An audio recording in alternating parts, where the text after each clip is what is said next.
ଗୁଜरात राजधानी लखनऊ रे एक मर्मन्तुद दुर्घटना। मोहनलालगंज अंचल में दिल्ली रु बिहार जाउतबा एक स्लीपर बस रे अग्निकांड घटिछि। एही अग्निकांड रे 5 जन यात्री जीवंत दग्ध हो जाइछथि। तेबे सूचना मुताबिक बस रे यात्रा करुथिले प्राय 60 जन यात्री। तेबे दुर्घटना परे ड्राइवर काच भांगी बस रु फेरार हो जाइछि। मात्र 10 मिनिट मध्यरे बस टी संपूर्ण जली पाउंस हो जाइछि। लखनऊर मोहनलालगंज अंचल किसान पथ उपरे एही घटना घटिथिला।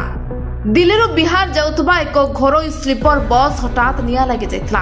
अधिकांश यात्री गभीर निदरे सोई जाइथिबा समय रे एही दुर्घटना घटिथिला। नियार प्रकोपरे मात्र 10 मिनिट मध्यरे संपूर्ण बस टी जली पोड़ी पाउंस हो जाइछि। घटनास्थल रे अग्निशम बाहिनी पहुंची प्राय अर्ध घंटार कठिन परिश्रम परे निया को आयत्त करथिले।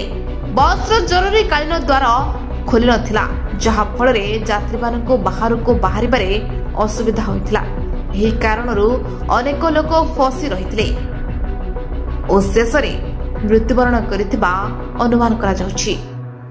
Bureau report, metro TV Odisha.